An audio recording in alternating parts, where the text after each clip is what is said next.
سورہ آل عمران کی آیت نمبر 156 156 سورہ آل عمران کا 17واں رکوع اور چوتھے پارے کا 8واں رکوع۔ یا ایھا الذین آمنوا لا تکونوا کالذین کفروا وقالوا لإخوانہم، اے ایمان والوں ان کافروں کی طرح نہ ہونا جنہوں نے اپنے بھائیوں کے متعلق کہا اذا ضربوا فی الارض او کانوا غزا، جب وہ سفر یا جہاد کو گئے، لو کانوا عندنا ما ماتوا وما قتلوا، کہ ہمارے پاس ہوتے تو نہ مرتے اور نہ مارے جاتے۔ یہ جو واقعہ پچھلے رکوع میں ہم نے سماعت کیا کہ غزوہ احد کے موقع پر 70 مسلمان شہید ہو گئے اور جتنے شرکاء تھے سب زخمی ہوئے، تو ان کے متعلق منافقین نے یہ کہا کہ اگر یہ سفر پر نہ جاتے، جہاد پر نہ نکلتے، ہمارے پاس ہوتے تو نہ مرتے اور نہ مارے جاتے۔ فرمایا اے ایمان والوں تم ان جیسے نہ ہونا اور ایسی سوچ نہ رکھنا۔ یا ایھا الذین آمنوا لا تکونوا کالذین کفروا، اے ایمان والوں کافروں کی طرح نہ ہونا، یعنی عبداللہ بن ابی اور اس جیسے دیگر منافقوں کی طرح تم نہ ہونا۔ وقالوا لاخوانہم،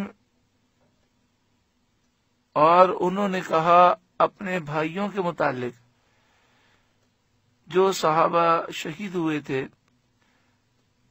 منافقین مدینہ منورہ سے تعلق رکھتے تھے اور ان کی رشتہ داریاں تھیں، تو وہ اپنے رشتہ داروں کے متعلق یہ کہنے لگے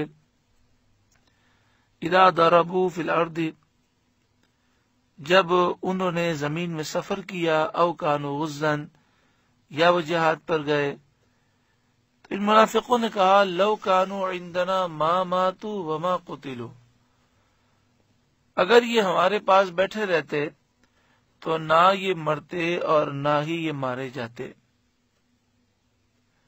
حالانکہ بات یہ ہے کہ موت اور زندگی اللہ کے اختیار میں ہے، وہ چاہے تو مسافر اور میدان جنگ میں جہاد کرنے والا سلامت واپس آ جائے، اور محفوظ گھر میں بیٹھنے والا موت سے ہمکنار ہو جائے۔ ان منافقوں کے پاس بیٹھنا کیا کسی کو موت سے بچا سکتا ہے؟ اور جہاد میں جانے سے کب لازم موت آتی ہے؟ اگر آدمی جہاد میں مارا جائے تو وہ موت گھر کی موت سے کئی گنا بہتر ہے۔ لہذا منافقین کا یہ کہنا بالکل غلط ہے اور فریب دینے کے لیے ہے، اور ان کا جو مقصد ہے وہ یہ ہے کہ مسلمانوں کو جہاد سے دور کر دیا جائے۔ انسان کو موت تو اسی وقت آتی ہے جب لکھی ہوتی ہے، میدان جنگ میں جانے سے موت نہیں آتی، اور نہ ہی گھر میں بیٹھ کر انسان بچ سکتا ہے۔ آگے شاد فرمایا لِيَجْعَلَ اللَّهُ ذَلِكَ حَسْرَةً فِي قُلُوبِهِمْ، اس لیے کہ اللہ ان کے دلوں میں اس کا افسوس رکھے